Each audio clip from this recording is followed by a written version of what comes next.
And welcome to Tell Me Your Story, New Paradigms for a New World. I'm Richard Dugan, your host. And as always, I thank you so much for joining us here on the program and being with us to listen to a conversation that I'm going to have with my very special guest and the subject matter that we're going to talk about today. The guest today is Faith Elicia. She is the author of her latest work, Do You See What I See? And she's coming to us all the way from the East Coast, from Florida, and via Zoom. And I thank you so much, Faith, for joining us on the program today. It's really a pleasure to have you with us. I'm grateful to be here. Thank you for having me. This is going to be, I think it's going to be quite an enjoyable conversation that we're going to have, especially with your latest work. Do you see what I see? Give us a little rundown on how I guess I'm going to I like to try to come from my perspective in terms of sharing a little bit of my life and somehow relating it to the conversation. I feel as though part of what we're talking about here, of course, it's an interactive workbook. This is what your book is, Do You See What I See?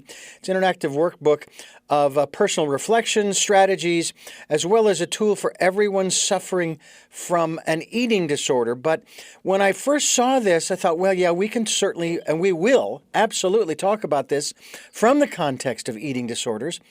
But I thought, this has to encompass more than that. In other words, this can be utilized in so many other areas of our life. Am I right? I totally agree.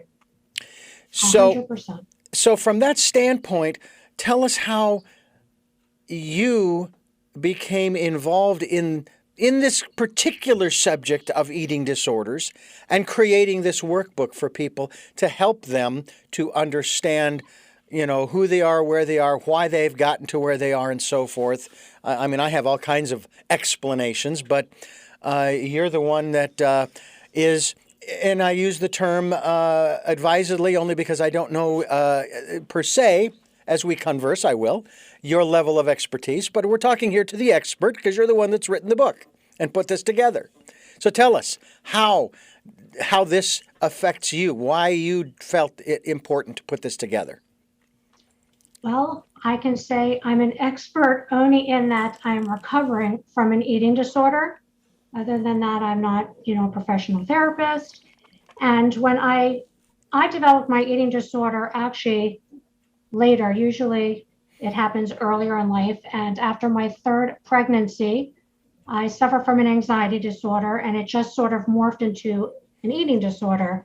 And when I went to treatment the first time, I was trying to learn about eating disorders, and all of the books that I found were either written by, therapists, psychologists, or people who had recovered, and I'm putting that in quotes because some people believe in full recovery, and that's fine.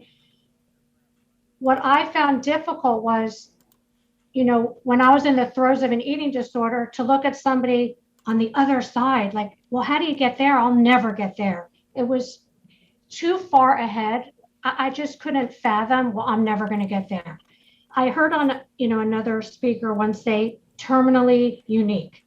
And I think for most of my life, I really looked at my anxiety, my eating disorder as I'm terminally unique. Nobody can feel the amount of anxiety that I feel. Nobody can understand the pressure I feel. And it's a very suffocating feeling to feel that alone. And when I was in treatment, I started to journal, and we did art therapy, and I would draw these they're kind of cartoonish, of myself. And as I began to do that, and I had more and more pictures, I was like, wow, this would be so cool to put this into a book of someone who's actually going through the process. This book spans my 9 years of recovery so far. And it's interactive in that I share where I'm at, and recovery is up and down like life. It's never, rainbows and ponies. There's all kinds of stuff that we have to face, and just the challenges I've walked through and the ups and downs. And then I give the reader some prompts and reflections to think about. I really tend to view recovery as a we process, not a me process. And that's where that suffocation of terminally unique comes in, because we have to support each other. We have, life is about community, and we have to do this together. Now, you're sharing your story here and talking with us about how you have come to our microphones, as it were, to share this information and who you are and what you're all about. And yet, again, I hear you, and I'm also hearing in the back of my mind, I'm thinking, wow, this seems to encompass a lot more than just getting control over what I'm eating.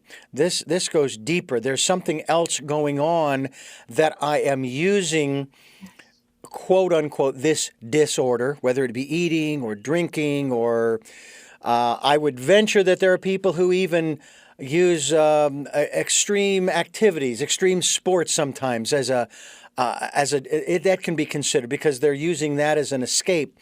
What is it that people are, in your case, what was it that you were, I don't know, covering up, trying to escape from, trying to soothe, if you will, self-medicate using food in this regard, or whatever method, however this was being used? There's a deeper issue that's going on here, isn't there? I love your insight. Like, you're spot on. I view my eating disorder like alcoholism, drug addiction. It is a symptom of underlying. And when I first went to treatment, it was more, just the danger of my health. It wasn't even getting to the nitty-gritty of what's underneath. It was more, I've got to get this under control because I don't want to die. I have 3 kids, and I want to live. And what goes along with that is, I was actually in a support group yesterday, and it was, I didn't want to die, but I didn't want to live this way. So if we dig deeper into that, the past few years, I have really dug in to the core issues of why the eating disorder came into place as a protector, so to speak. It's really not, because it's harming myself, but it was underlying. I grew up in an alcoholic family. One of my sisters is also, recovering addict. There was a lot of screaming. So it was just you never knew if somebody was going to scream, or very fight or flight, which, I can say, well, there's the beginning of an anxiety disorder, because it's always like, oh my gosh, what's going to happen? So getting into those core beliefs of not feeling good enough, not feeling that I deserved to be heard, that my voice had worth, because as a child, it really didn't.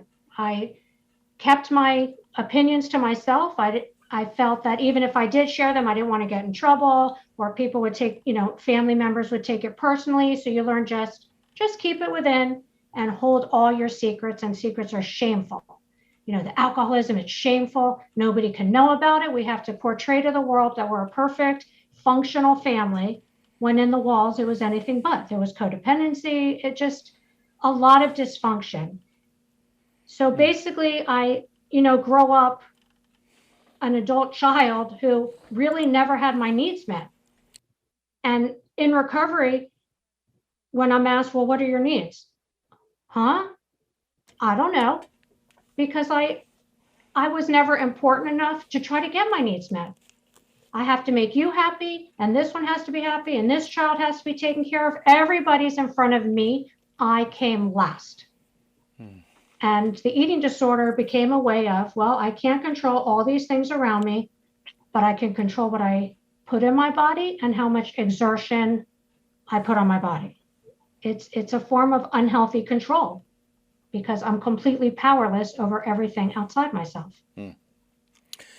We are talking with Faith Elicia. She's the author of Do You See What I See? It's I would say it's a book on recovery, if you will, and basically talking about what we see in the mirror, who we see in the mirror. I have to acknowledge and admit that, yeah, there are times I look in the mirror, I'm going, who the heck is that?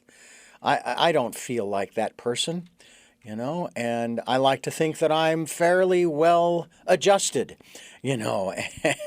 But at the same time, I know that we all have these issues, and we're going to talk about those as we continue here on Tell Me Your Story, New Paradigms for a New World, as we give you choices and knowledge of those choices to help make your dreams come true.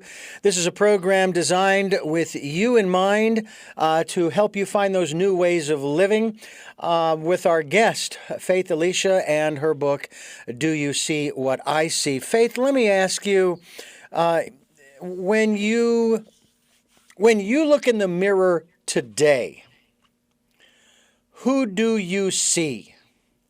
And I don't know if I should extend that to who do you see, what do you see, etc.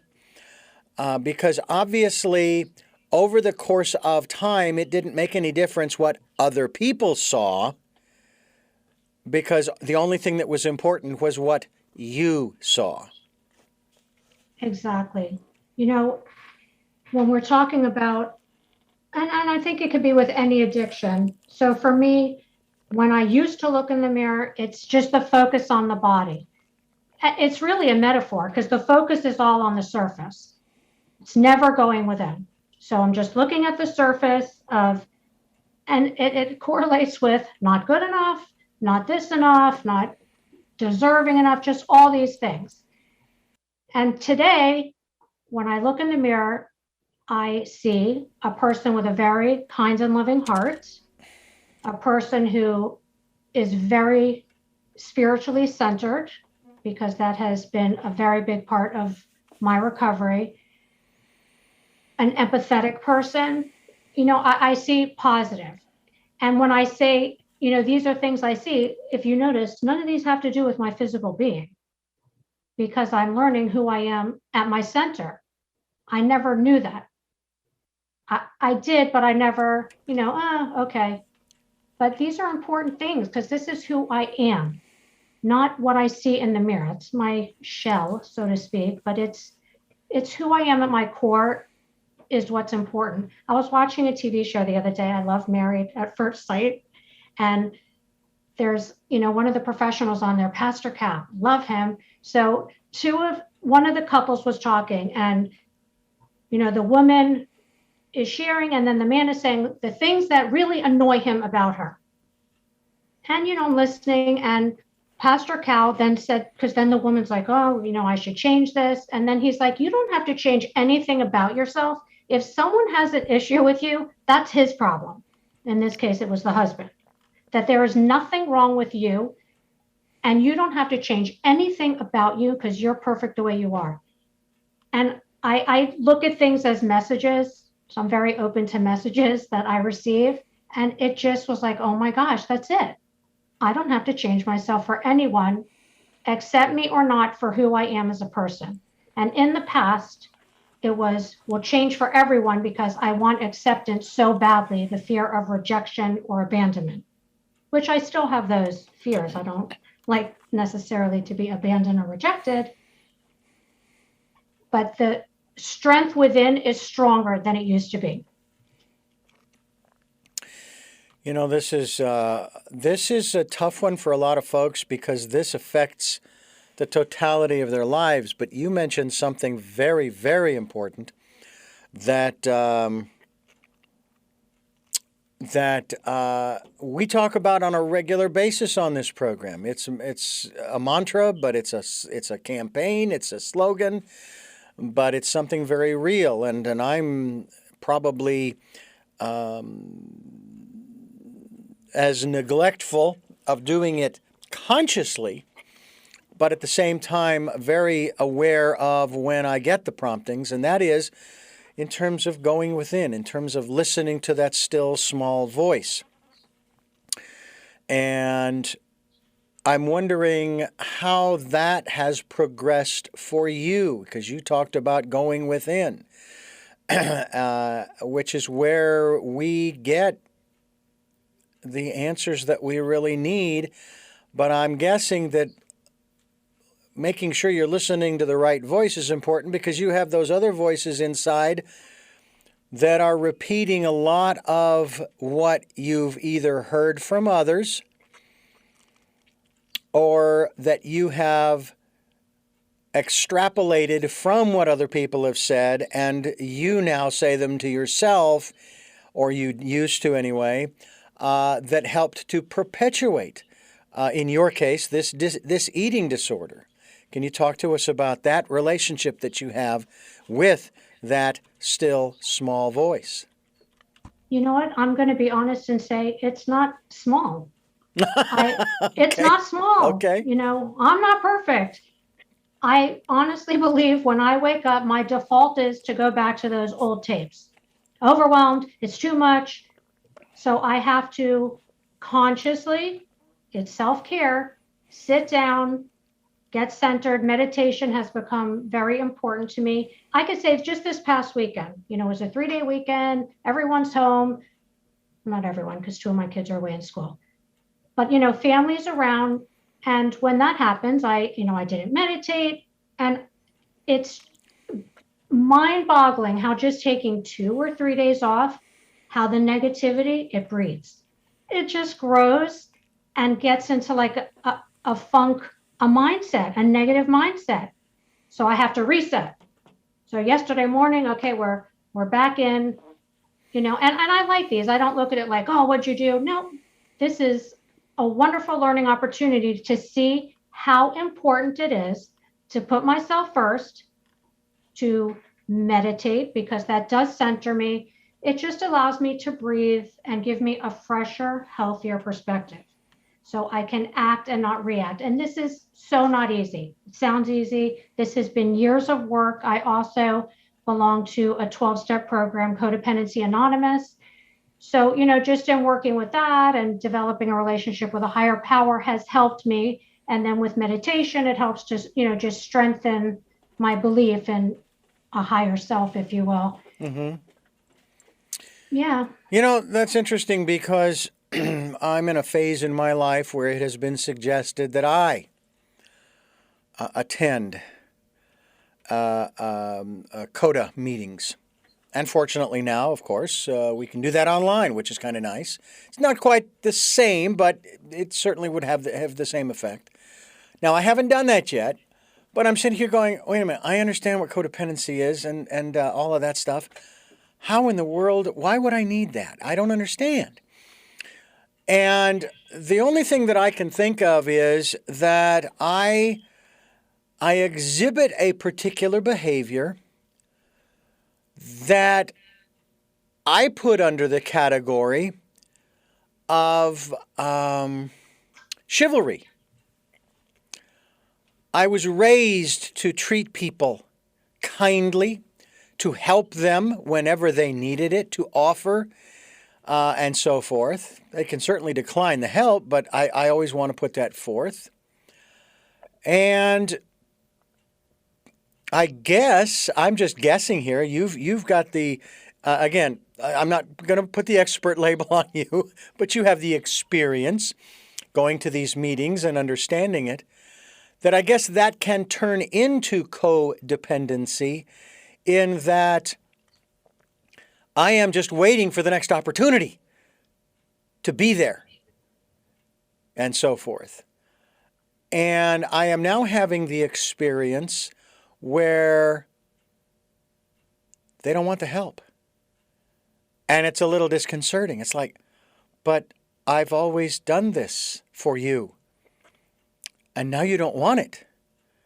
Now, there are other issues going on, but talk to us a little bit about this aspect of codependency as we continue talking with Faith Elicia. She's the author of Do You See What I See? It's her latest work having to do with her life and her disorder, but it covers the gambit here on Tell Me Your Story, New Paradigms for a New World.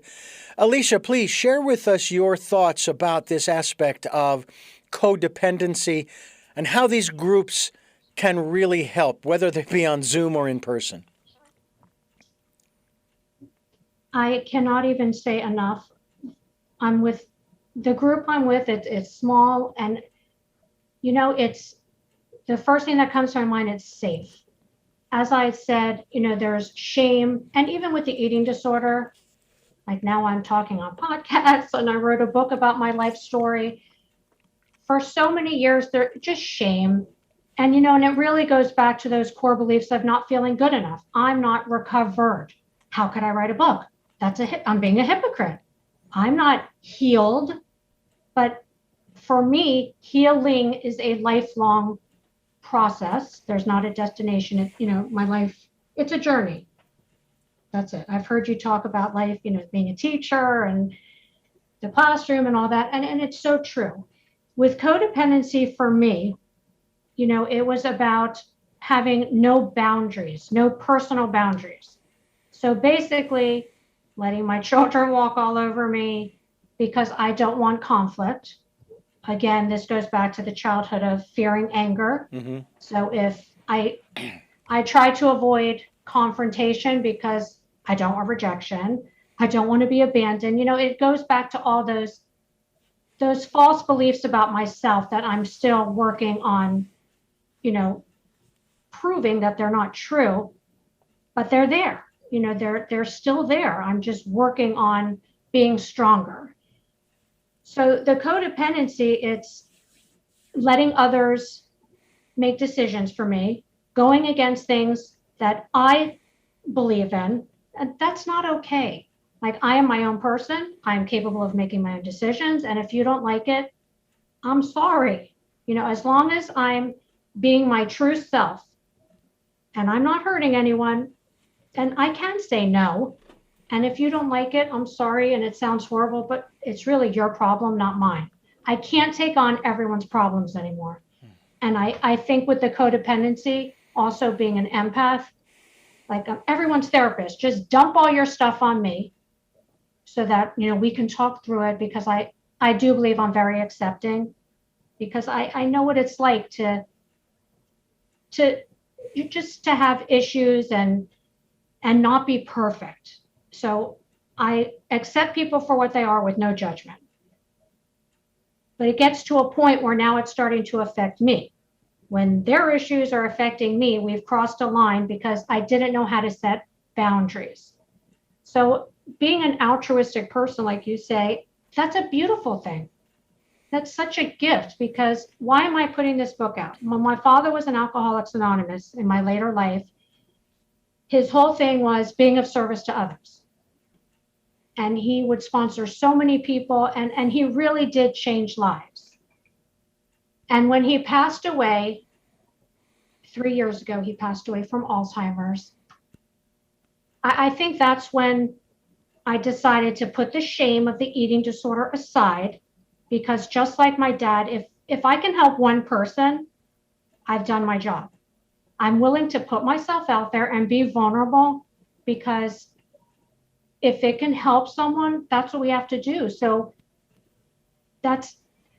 I'm still protecting myself. I can have strong boundaries and not yes, and not say no, and take on too much because I can't say no to anyone. Yeah. So I think that's more the line with the codependency. Okay.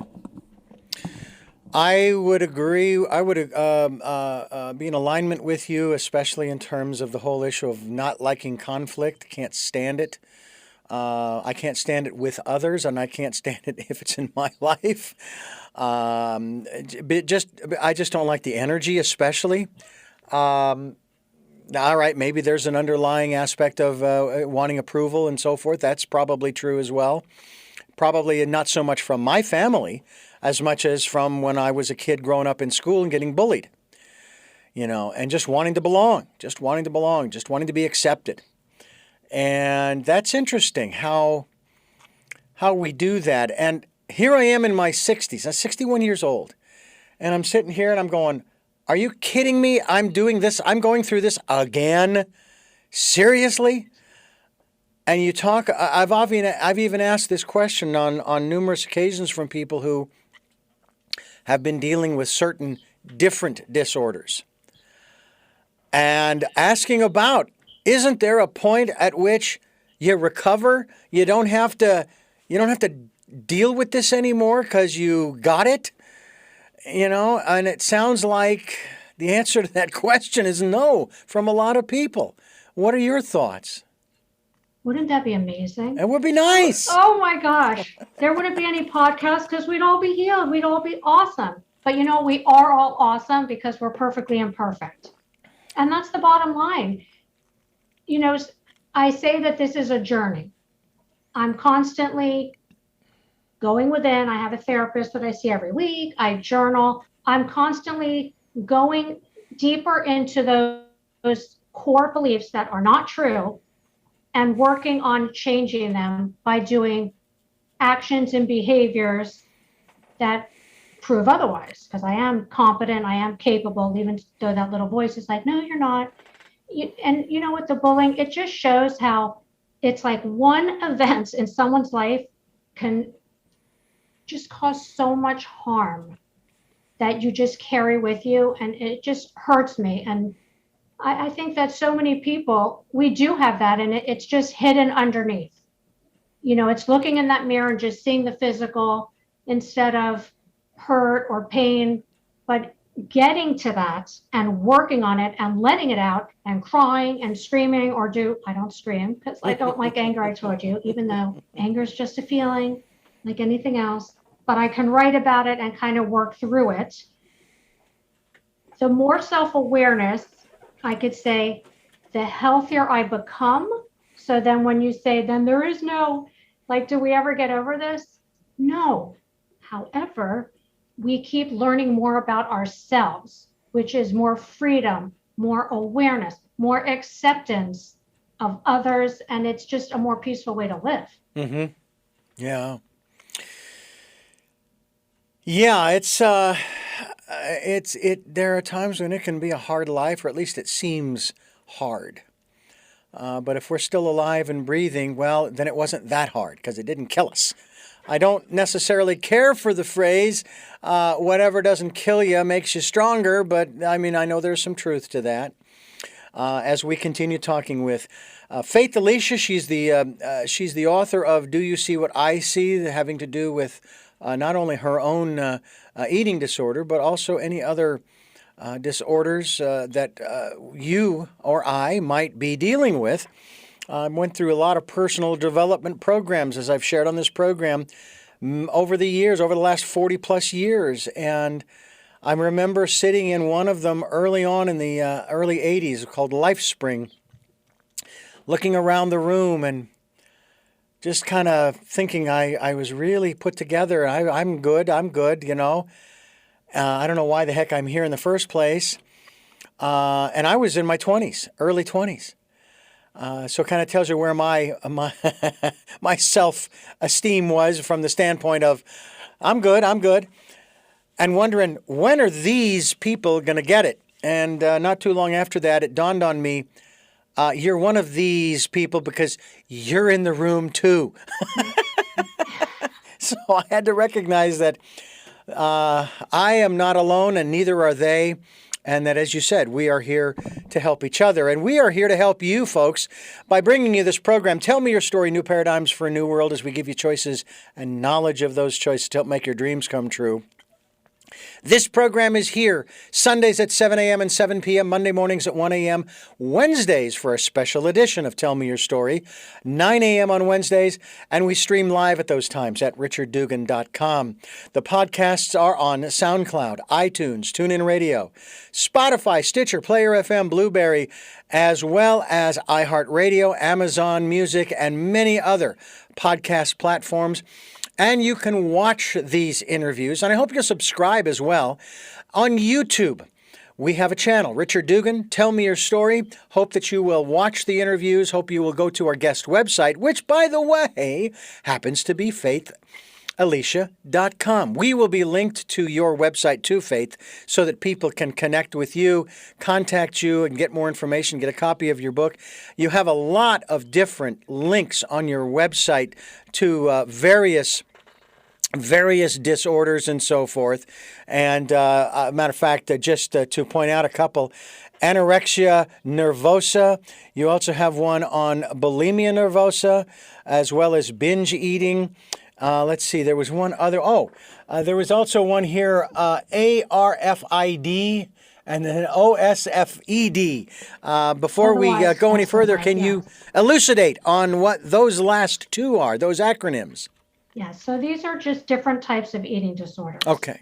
So I like to provide information. So avoidant and restrictive, intake disorder.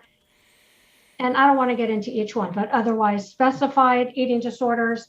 The important thing to realize in all of that, because I give the DSM criteria and, just is, if someone went to my website and you look at the criteria and like, well, I have this, but I don't have that. I don't have anything wrong. I'm fine.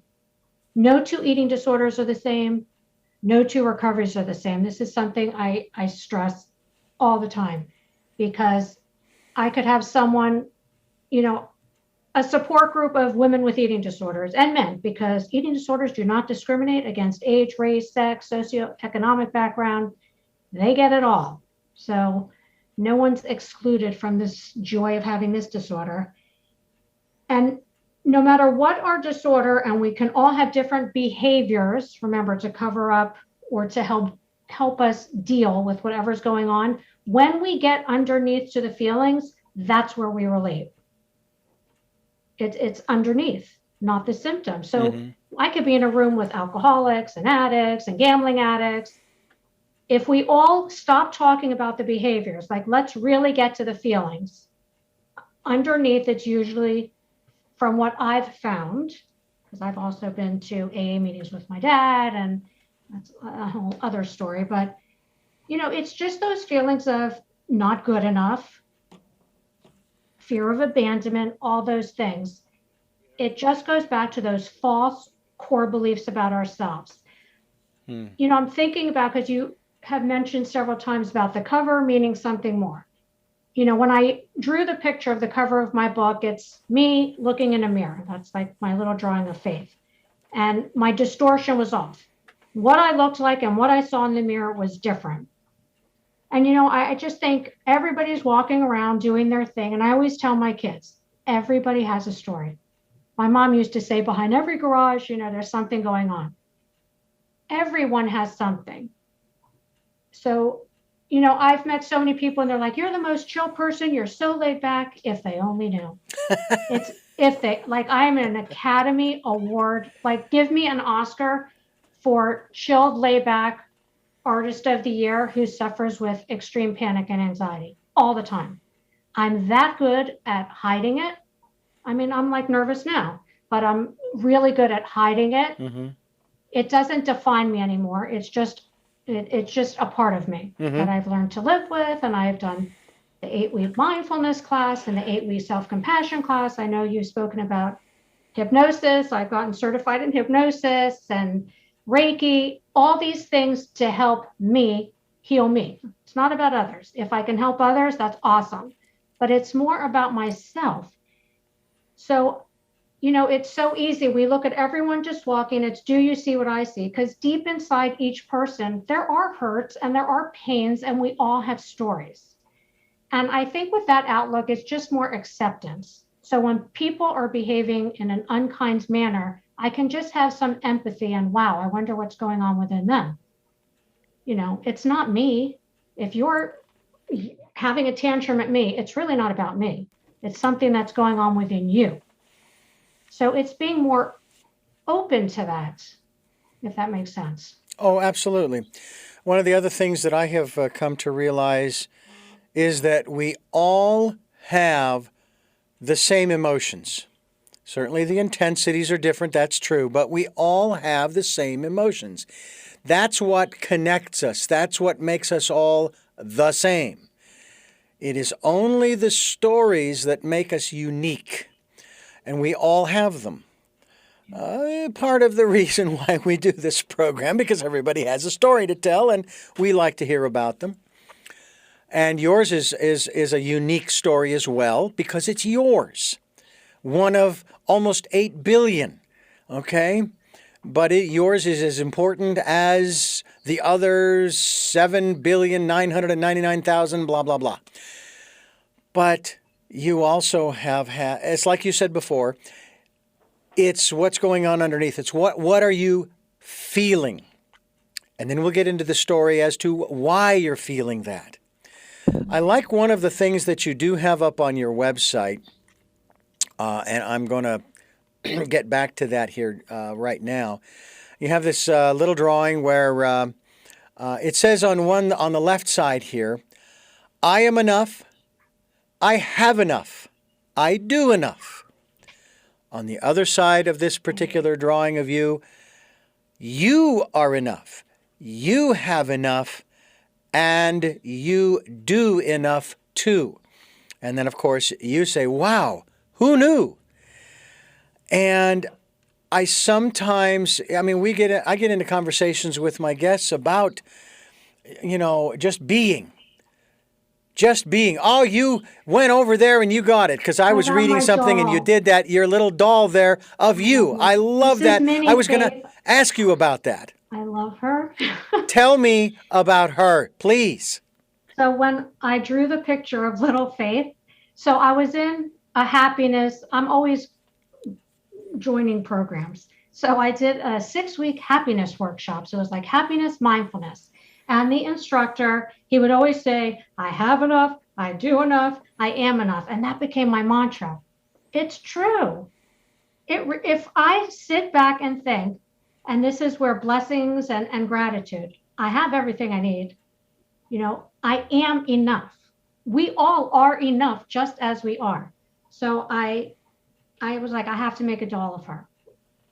And I told you I don't believe in coincidences. So I don't look on social media a lot. It's mostly like for marketing. I'm also a romance author. Mm-hmm. So I usually go on the romance author site. Sure. And this thing came up about where they make dolls of your drawings. And I was like, I have to get a little Faith. And I just love her. And she's my little reminder. And I also have John Cena behind me, a doll. I was going to ask about that. Yeah. I love my John Cena. So I had bought him for my now 13-year-old. So when he has batteries in him, you're supposed to like throw him and like beat him up. And he says, the time is now. Yes, the time to heal and the time to take care of me is now. So when I look at my little John Cena, guess what? The time is now. It's not tomorrow. It's not next week. It's now. Because right now is all I have. Yesterday is gone. This moment is all I have. So how do I want to live in this moment? So I have all my reminders. I love it. I absolutely love it. And especially the one you're holding in your arms, especially the way you phrase it. There it is, your little Faith. My little Faith. All you need is a little faith, and you have a little faith. And that's fantastic. We're talking with Faith Elicia and Little Faith as well here on Tell Me Your Story, New Paradigms for a New World.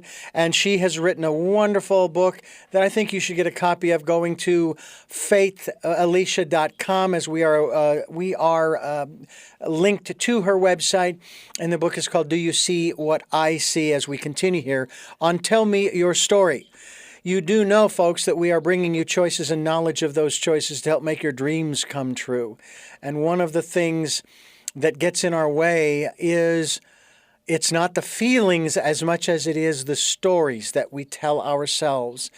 How do you, Faith, rewrite, overwrite, delete, and then write the new stories about faith that support the new paradigm that you are trying to create, that you are creating in your life to move away from the whole disorder, dis-ease, discomfort aspect of who you, away from that to who you want to become? Okay. When I ended up going back to treatment a second time, I have 3 children. So I have an older son, daughter, and then a younger son. My daughter's senior year, she had some issues and developed eating disorder as well. So my codependent self this was before I even entered CODA, was, well, I have to get her better because I can't, first of all, knowing about eating disorder, I wasn't about to send her to college with an active eating disorder. That was not going to happen. So it was, I have to get her help. So basically, put Faith on the back burner because I'll deal with me later. I have to make sure my daughter's okay. So I did get her help, and her eating disorder is separate from mine. She has her dietitian. She has, her therapist. And when I went back to treatment the second time, it was, the eating disorder, like any addiction, is very manipulative. I went into treatment again. It was more of, I don't want to let go of these behaviors because I cannot control all these things around me on a subconscious level. At the time when I came out of treatment, I had, heard about mindfulness. So I took the 8-week mindfulness-based stress reduction class, and I did it online. But I really put myself into it. I did the homework. You're supposed to do the journal things. I really did it. And my therapist, who specializes in eating disorders, she had noticed that she was starting to see changes in me that she hadn't. So from that, he kept talking, in the class, the instructor kept talking about, and then, in the next phase is self-compassion. We have to be kind to ourselves. So I'm like, okay, well, I'm not very kind to myself. So I need to learn how to do that. Because I thought I was kind to myself, but you know what, when you're taking care of everyone and not yourself, to me, that's not being very kind to myself, because I need to put myself first, and it is not selfish, it's self-care. So I did the 8-week mindfulness-based self-compassion. And there were a lot of things I was like, I can't do this. This is silly. Like, it's okay, Faith. I love you. Just certain things. And I would just change them. But it was going from 8 weeks of mindfulness, then 8 weeks of the self-compassion. And then I did the 6 weeks of happiness. It was constant reinforcement over these old beliefs, because I don't think these old thoughts are deleted. They're still there, which shows when I stopped doing self-care first, like this past weekend, the little thoughts of, oh, it's too much, I'm overwhelmed, all that comes right back. So it's all still there. I'm rewiring, and I'm also like a big fan of Rick Hansen. I take his classes and all this with neuroplasticity. This gives me hope that I can change this brain that creates so much anxiety, that I can create change in my body. And when we were saying before, you're like, I love that, a little faith. I have a lot of faith. And the reason is, there was a time I had to withdraw from my last semester of college. And I do believe it was like codependency, separation anxiety, and I was agoraphobic. I wouldn't leave my house for 6 weeks. To, be 20 years old, and you see who your friends are when you're like not in the best place. So kind of losing my friends, I was in a sorority. You think that there's that bond. No, I maybe had 1 or 2 that stuck by me. It's a lonely place to be. So the fact that I pushed through that and still had hope, to me, it's something bigger than myself, because there have been so many times in my life where something, it's like that when you're walking in the sand, and those are the times that I was carrying you. When you only see one step of footprints. I'm not sure if you've ever heard that poem. Oh, yes, very much. Many times.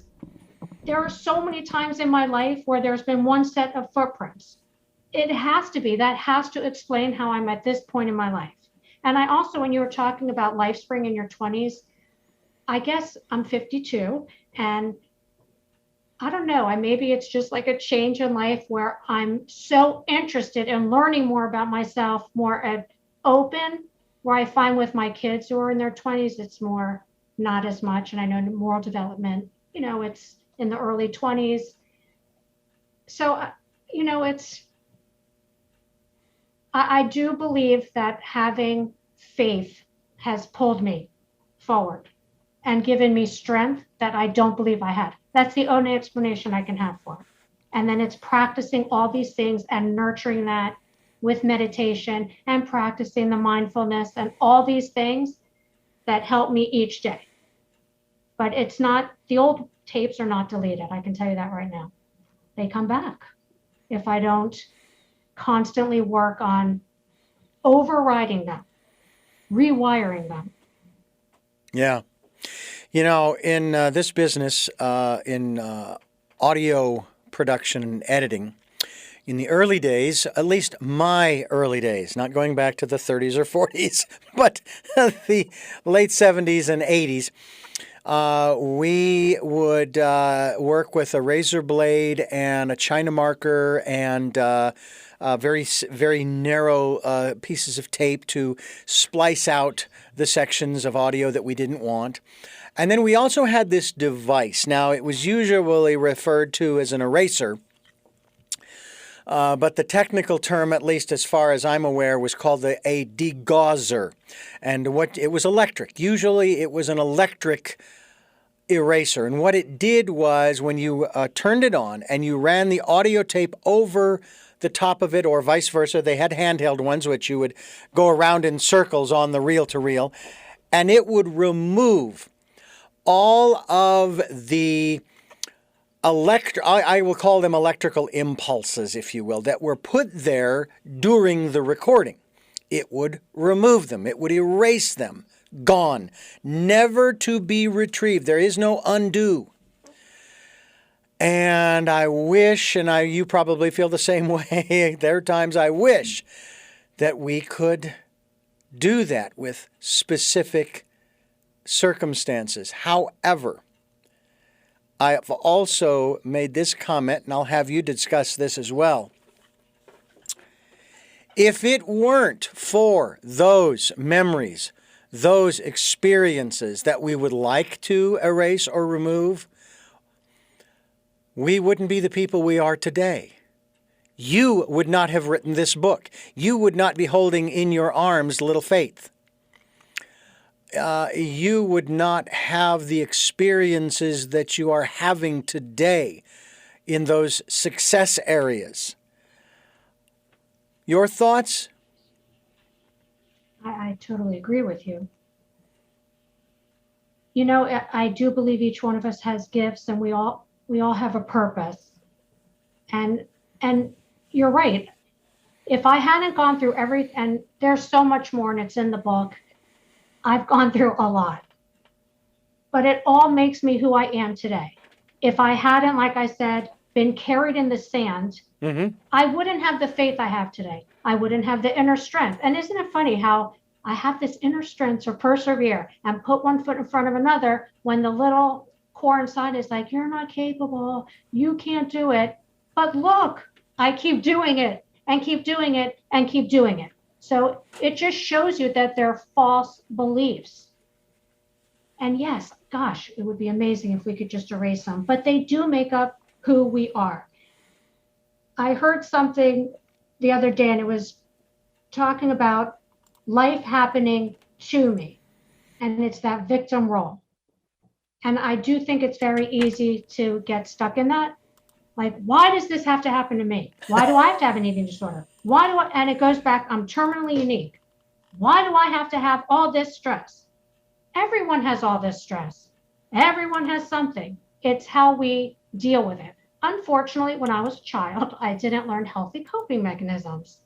So, the eating disorder became an unhealthy coping mechanism. The anxiety was just trying to be in situations that were uncontrollable and always afraid of just something happening out of my control.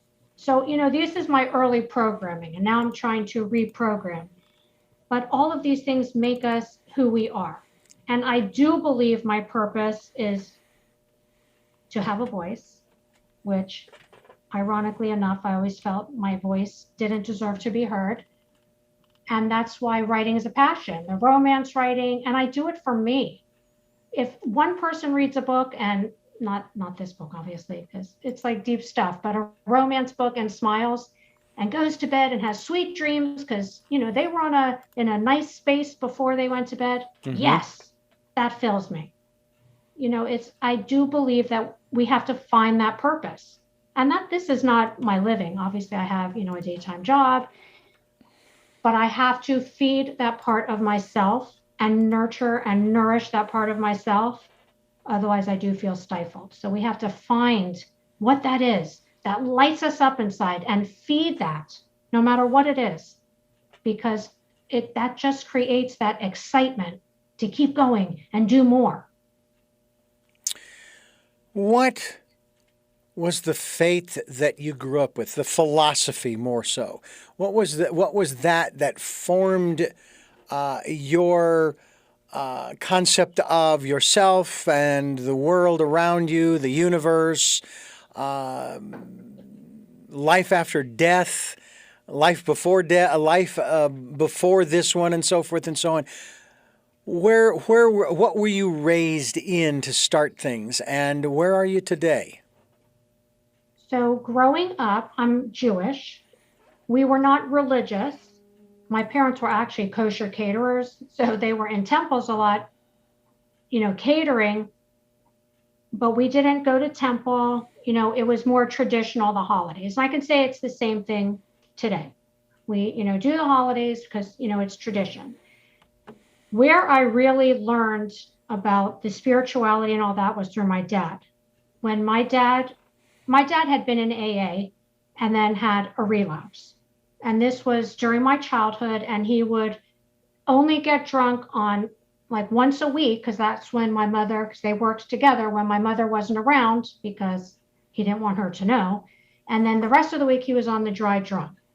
So when I was 16, I got to see him drunk and throw a metal chair, and just, it was awful. And my mother, gave him an ultimatum: either go to 28-day treatment or I'm getting a divorce, which I honestly believe in my heart she wouldn't have done, because I do believe there was a dependency on that as well. It doesn't matter, because she did stay with him, and thank God he did go back to AA. And when he came home and started, he was very like, that was it. AA was his life. He was like right back into it. And at first I hated it because the preaching and stop preaching with the higher power, it was annoying to me. But the more he would talk about it, karma, and you have to do the right thing, all of these messages in my later teens and then in the 20s is what formed my basis. And then there is a story in my book where I did go to another 12-step program earlier on and worked the steps. So it's more been spiritually based rather than religious based. Mm-hmm. And I try to teach my children that as well. Like, we have to respect that everyone has whatever faith they have, and whatever helps them, that's great. For me, I prefer to have my own relationship with my higher power of an understanding, rather than sitting in a group for me and telling someone how to believe. It works better for me to have that meditation and just private time, trust my intuition, trust that guidance. For me, that's been more helpful. And like I said, it's different for everyone. Whatever works, that's great. For me, that's been my journey, is more the spiritual, and that did come from my dad. I have to smile, and because unless you're watching the YouTube video, you can't see what I see. I have to tell you how much I love the fact that you are just holding on to little faith like that. It's beautiful. The thought that comes to me from what you just shared, the image in my mind, is that we are floating down a river. And there are times when it's very nice. You might go from side to side, from bank to bank, and then out into the middle again. And then there are times when you hit the rapids. And this is not a river that you can get out of, okay? I don't want to say that you're stuck, but that's the metaphor. And when you're going through the rapids, you definitely want to get out. And I know there's some people who like that kind of a ride. I'm not a big roller coaster kind of guy either. But there are times when going through the rapids, like I want to get off. I want to breathe. I want to take a break. Okay? And life doesn't work that way. It doesn't necessarily give you breaks until you've gone through the rapids, through those rolling hills of water, as it were. How's that been for you, if we can use that metaphor? How's that been for you in your, and again, I've been around 61 years. It's still less than a puff of smoke in existence. You've been around 52. How's that journey for you been as far as hitting the smooth, quiet places and then the rapids? Obviously, time and time again. How's that been for you? You know what? I really think it depends on perception, because when I'm not taking care of myself and, just nurturing myself, anything can feel like a rapid. The smallest thing throws me over. Oh my gosh, like what? I don't need this right now. When I'm better able to handle things, when I'm in a better state, which comes back to then, the self-care. I used to teach preschool because I have my background teaching, and the book, Going on a Bear Hunt.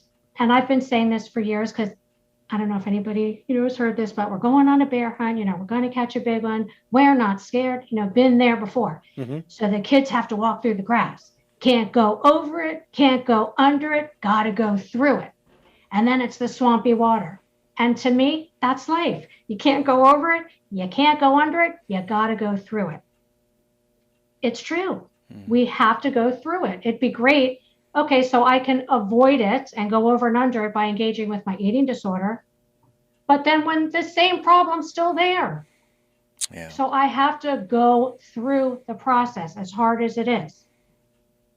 And, by learning all these tools and strategies, that's what I speak about most about in the book, along with the hardships. And then, because again, life is this roller coaster. It changes the perspective. There's a picture in the book, and it's just being on the hamster wheel or being on the merry-go-round. Get off.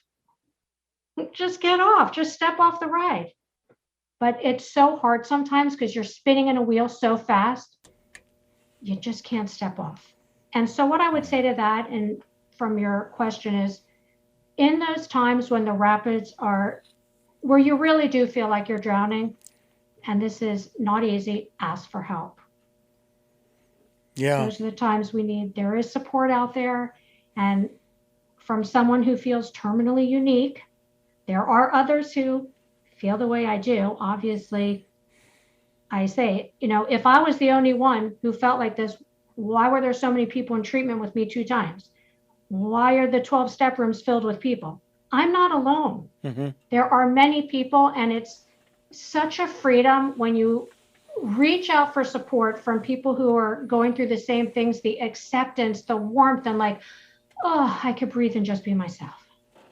They accept me with all my flaws. It's such a freedom. It's just such a blessing. We're not alone. But asking for help, that's, it's not easy for me, but something that I have to consciously practice is when I'm stuck, ask for help. Tell me the difference from your perspective between a victim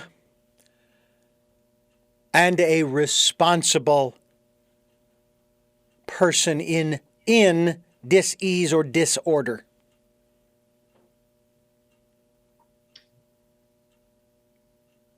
I don't like to say victim because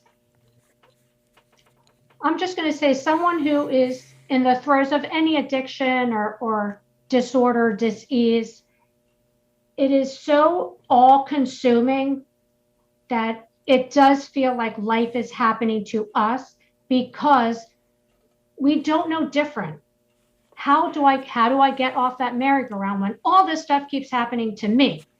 It's so hard to take the blinders off. So I don't like to say the person's a victim, but it's kind of, we all have strengths, and then we have areas that we like to work on. So I don't like to, because it's more about, we just have to find others who can relate to us and help us. And the bottom line is, which maybe answers your question, until we are ready to make a change, things are going to stay the same. Mm-hmm. I went to treatment 2 times. I worked the system, so to speak. I'm always the perfectionist. I'm a perfectionistic person, hence eating disorder. Because if I'm perfect, I won't get in trouble, and everyone's going to love me, and everyone's going to not abandon me or reject me. So I have to be perfect. Well, when there is no perfection and you can never live up to your own expectations, you'll fall short many times, and you don't feel so good about yourself. So that's off the table. And I wasn't ready. And even years later, when I went back to treatment, I manipulated. I mean, I'm being honest. I did what I was supposed to do, but I'm going to do this in front of you. But you know what? You don't know what I'm doing when I'm not here. Nobody knows. So I'm not ready to let go of my eating disorder. Now, is that victim? No.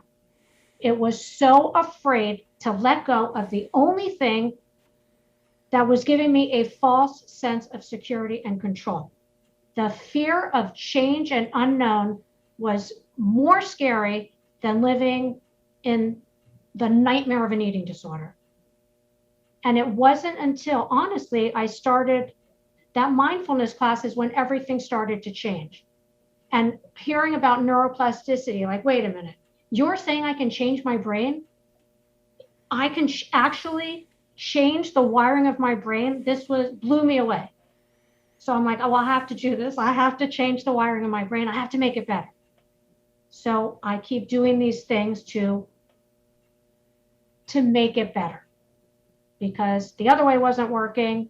So it's not really a victim, but until we're ready. Like I said, I went to treatment twice and I wasn't ready either time. I think I really hit that bottom, and it's amazing how things just happen in our lives. How I saw an advertisement for the mindfulness program. Amazing how that works. Mm-hmm. At the time I was supposed to take it, and I took the class, and then I was ready. And am I totally recovered? No. I have days that are bad, but we all have days that are bad. But today, I don't have to beat myself up. I can say, you know what, Faith, it's okay. We're going to get up. I'm going to, work on my meditation. I'm going to kick up my self-care more to get back on track. I don't have to beat myself up anymore, because we all fall down. It's about getting up again. I have talked with people about eliminating the words success and failure from the vocabulary, because it's really about learning. And yet there is one definition that I might consider holding on to the word failure in light of what you just said. There is no failure if you fall down and get up again. Only when you don't get up. And I thought that was interesting. But even that's a choice. If I don't want to get up yet, maybe I'll get up later. Okay, right now I want to sit here and I want to wallow in my own self-pity. But I remember one of my my very first general manager, and she was great. And I remember getting nervous early on in my career in 79, 80. And she would always tell me, says, okay, Richard, I know you're nervous. I know you want to have a little pity party. Oh, okay. Here's what I want you to do. I want you to hold on to that. Okay. Don't do anything with that. I want you to go ahead and take care of whatever needs to be taken care of. And then when you're done, when you got it all taken care of, you can go over in the corner and you can have your little pity party. Of course, by the time you get the problem solved, you don't need it. Right. Because you've succeeded. And that was really what she was trying to say. And as far as coincidence, don't believe in them. What I do believe in are coincidences, events that coincide. Although we could certainly use the word synchronicity as well. Be that as it may, it is amazing, as you said, how things come into our lives just when we need them. Like you, Faith Elicia, and your book, Do You See What I See? Here on Tell Me Your Story, New Paradigms for a New World. FaithElicia.com is the website that we will be linked to, and we certainly hope, folks, that you will go to her website, get a copy of her book, and learn more about this. If not for you, for someone else. And I'm Richard Dugan, your host, and we are talking with Faith Elicia. And Faith, I want to thank you so much. You have given us so much time as well as a whole lot, not only to think about, but also an awareness that we aren't alone. We all have our different levels of disorder and dis-ease. Some are greater, some are lesser. But we are all, as the phrase goes, we're all in the same boat. We're all going down that same river, going through those nice smooth patches and then the rapids and smooth patches and so forth. And I thank you so much for taking us on this journey today. Well, I thank you so much for letting me be here. You know, what you were just saying with the fall down real fast with my kids, because, well, they're not going to say yes or da, da, da, da, da. I always say, if you don't buy a lotto ticket, you have no chance of winning. If you buy one, it's a small chance, but so it's the same thing. Yeah. So if I take that risk, I have a little chance. But if I don't get up or if I don't buy it, I'm 100% not going to win. I'm not going to win, so It's kind of the same thing. Exactly. And it's true. So I have to buy that ticket. Not literally, of course, but just take that little chance, take that little risk, because who knows what'll come of it. And also with coincidences, I think we've seen things throughout our lives, but we're not ready for them, or our eyes are still closed. So those messages will keep coming until we're ready to be open to them. Yeah. Well, I again thank you so much. I do have 3 final questions that I do like to ask all of my guests, and I'll ask you in just a moment. But first, I want to thank you for listening and watching Tell Me Your Story, New Paradigms for a New World, as we give you choices and knowledge of those choices to help make your dreams come true. We're here Sundays at 7 a.m. and 7 p.m., Monday mornings at 1 a.m., Wednesdays at 9 a.m. for a special edition of Tell Me Your Story. And we're streaming live at all 4 of those times at richarddugan.com. The podcasts of these programs are on SoundCloud, iTunes, TuneIn Radio, Spotify, Stitcher, Player FM, Blueberry, iHeartRadio, Amazon Music, and many other platforms as well. We are also on YouTube, where you can listen and watch these interviews and get a glimpse of little Faith, who, I need to get one of those. I love that. I love it. I absolutely. Budsies. What's that? It's called Budsies. I'm going to give them a shout out. Budsies. Yes. And their company here in Florida. Amazing. They made her exactly how I drew her. So shout out to them. That's fantastic. Well, we'll look into that as well. And we certainly hope, folks, that you are enjoying these programs as we lay out this, as we say every time, this giant smorgasbord of ideas and choices and so forth. Take what resonates with you today, come back again, and try something new. We hope you'll do that. And if you like what we are presenting, what we are laying out on this table, and you'd like to support us financially, I have to tell you how grateful I am for those who have helped and for those who are going to help us. We have a PayPal account for your security as well as ours. All you have to do is go to PayPal. You want to send something, then use my email address to send to richard@richarddugan.com. That's richard@richarddugan.com. Any amount is welcome, and we greatly appreciate all of the support that we have gotten over the years. We also remind you to take time during the decade of perfect vision to stop, to spend some time in that quiet, still, peaceful, calm place. Listen to that still, small voice. It's there for you. We hope you'll take the time to do that. And with all of that said, let me now go into the final segment of our program, and that is the final 3 questions to our guest. We ask all of our guests these questions. And the first is, who is Faith Elicia? Faith Elicia is it's a person on a journey of self-discovery. That's what I am. I'm on a journey of self-discovery to find out who I really am and to just get to that enlightened place of pure acceptance of myself. What is it that you hope to or want to achieve through the work that you're doing now? My hope is to bring awareness to eating disorders, because I think it's a topic that's still quiet and shameful. So to bring awareness that we deserve to get help, there is help, and you're not alone. And finally, what is your life's purpose? My life's purpose is to touch others. That's my purpose, is to help others.